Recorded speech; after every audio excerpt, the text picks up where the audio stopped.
Hey there, everyone. Welcome to your mindfulness message of the day. My name is Art Burns, and I'm really excited to be here with you.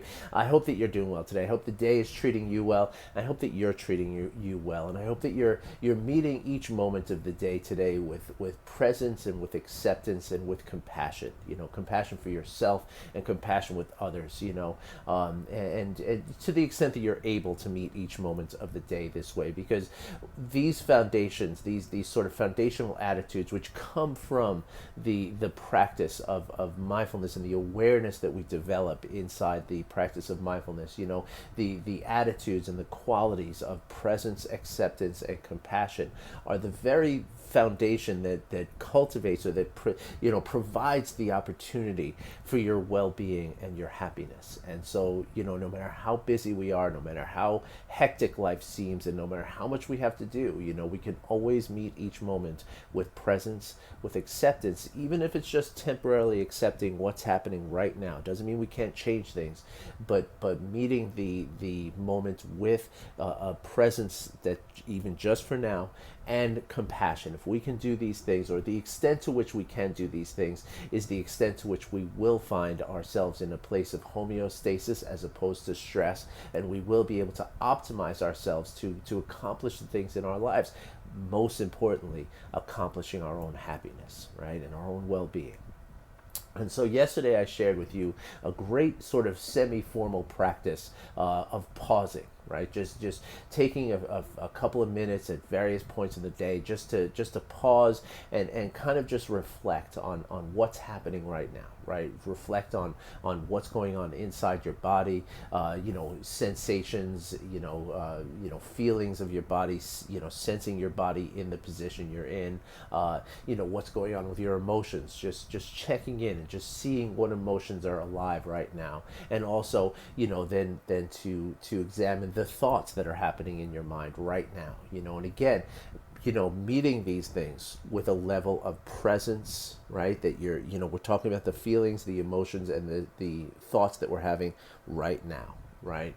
And then the acceptance of just understanding that it's okay if these emotions are not happy emotions. It's okay if we're in a little bit of discomfort, and it's okay if the thoughts that we're having are maybe a little, overwhelming, or just sort of, not the kind of, quiet calm that we're hoping for, and in this acceptance, again, it doesn't mean that we're acquiescing, it doesn't mean that we're surrendering, but what it means is that we're accepting it for what it is, which then gives us the opportunity to change it.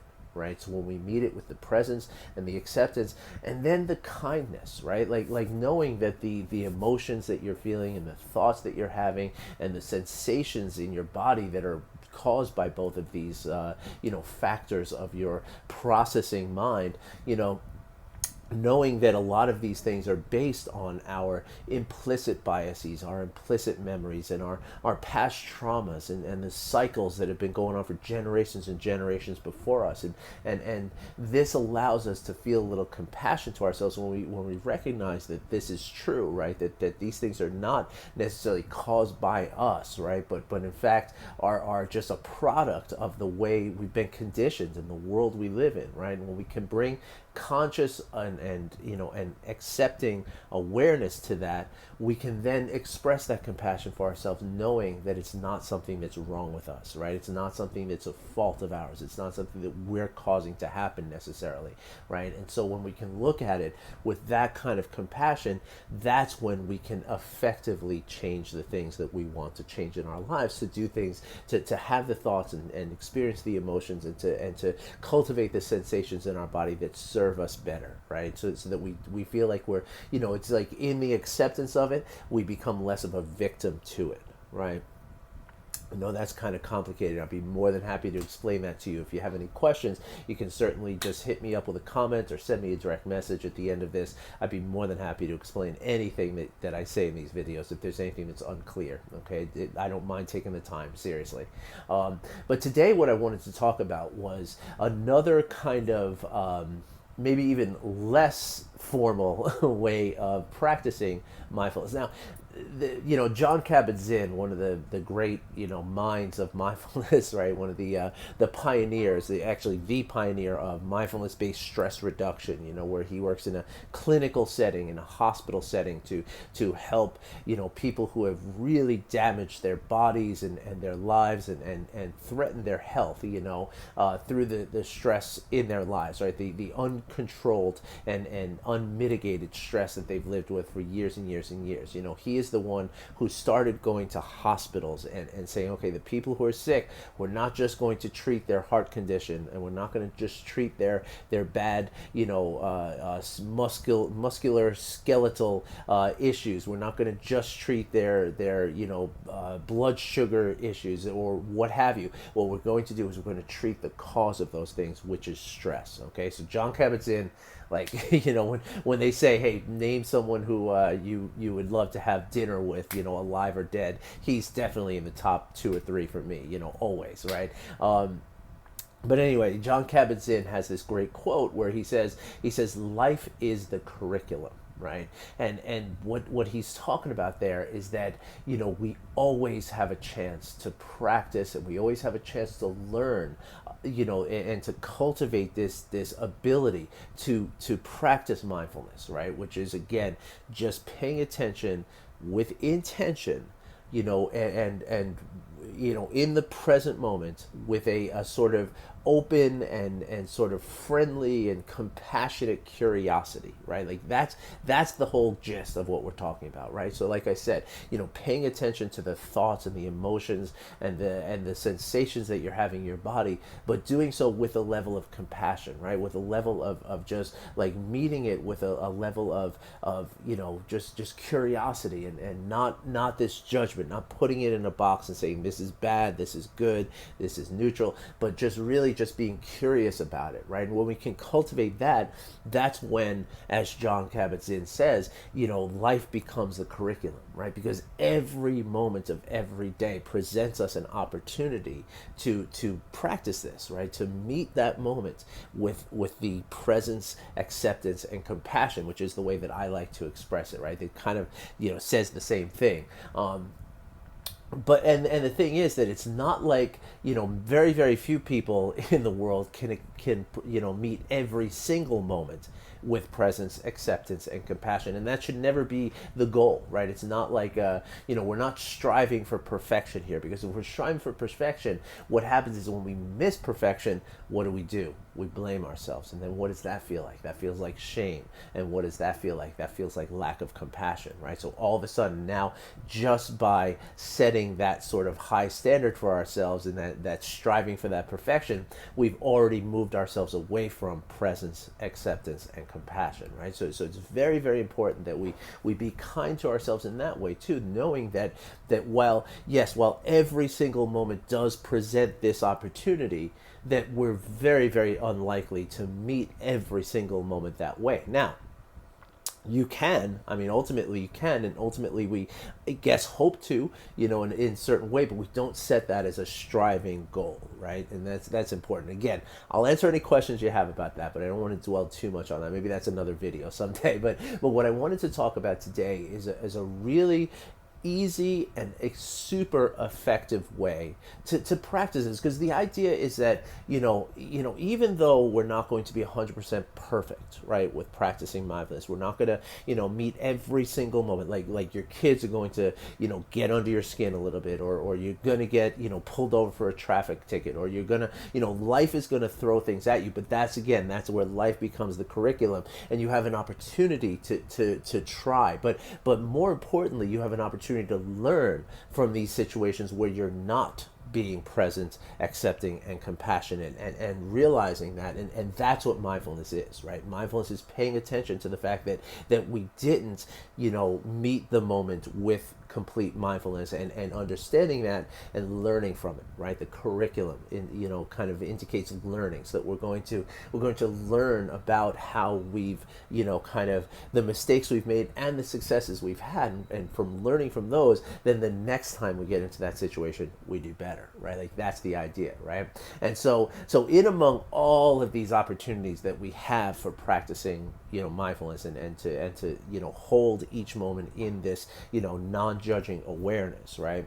There's one thing that we do all the time, right, which is a perfect way to again just pause for a moment and just just be present, right? Just intentionally just be present. And this is one of those things that's going to cultivate mindfulness as a habit, right? As a tendency of yours, right? As a sort of automatic occurrence, right? And that's what we're looking for, right? Because it's really hard to kind of always remind ourselves and always kind of be consciously doing this thing, right? So when we can make it a habit, it becomes much easier, and that's the point of practicing, right? Just like riding a bike or driving your car, right? I talked about that the other day. Like you get in your car. I could give you the keys to any car, right?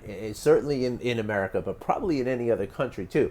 I can give you the keys to any car in the world, as long as it's not like a standard shift that you never learned how to drive. If it's an automatic transmission, modern kind of car with just the thing that you're used to, you can get into any one of those cars. You just simply hop in, turn the key, and you start driving, right? You don't have to think about everything that you thought about the first time you learned how to drive a car. And the reason for that is because you've driven cars over and over and over and over again, right?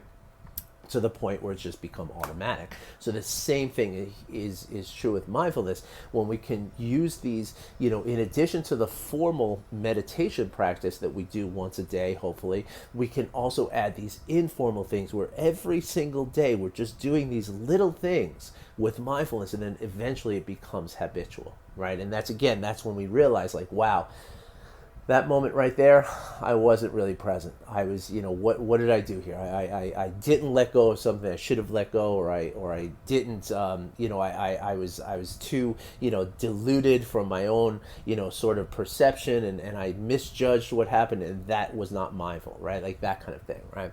And so there's a really great opportunity to do this. Okay, is whenever we do this all day long, right? Like it's literally a function of our lives, right? And this function of our lives that I'm talking about is simply arriving.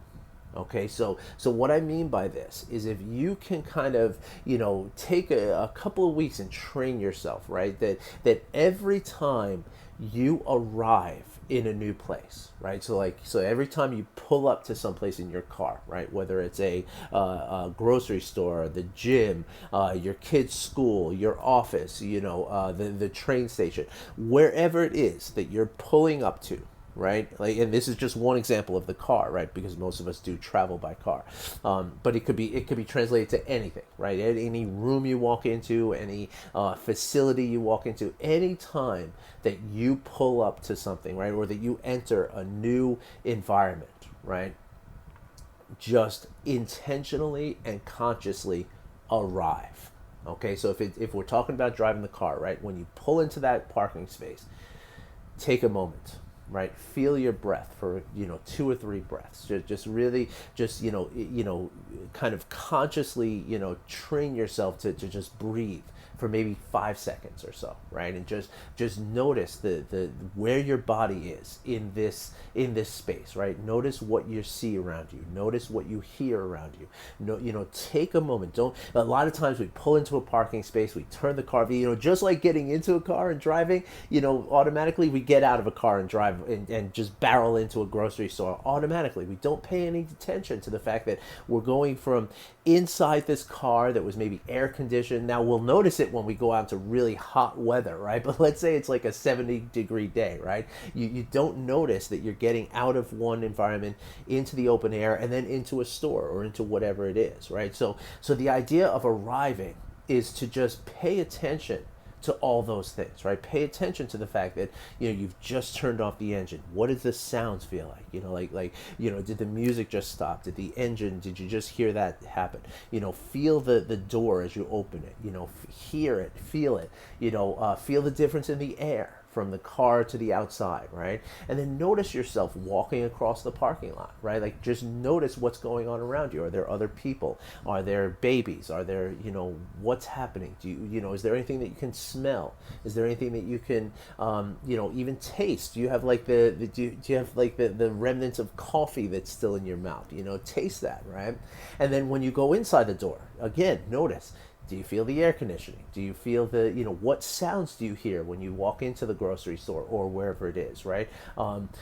What smells do you smell? And feel like, as you grab a shopping cart or you open a door, feel that on your hand, right? Just notice it, and take, so this is what, if we're turning off the car, getting out, walking to to the door of a grocery store, that's like 30 seconds, 45 seconds, right? And so taking that time and just paying attention to it, right? Just paying attention in the present moment with intention and just not judging anything, right? So if it's hot, just notice that it's hot. Don't say, oh my gosh, it's so hot, because you're going to be in the air conditioned store in just a couple of minutes, less than a minute anyway. So just accept it, right? And remember, presence, acceptance, and now compassion. When you walk into a place like this, or as you're walking across the parking lot, notice other people and just kind of say in your mind to yourself, like, hey, I wish you well. I hope you have a good day. I really do. And when you go into the store, just see, like, hey, I hope you all get your groceries that you need. I hope everybody's going to be well fed today. That kind of stuff. You'll be amazed at how these little things that we can do, on a daily basis can add up to amazing results. Okay, you'd be amazed, and I want you to be amazed. So I want you to try it. Okay.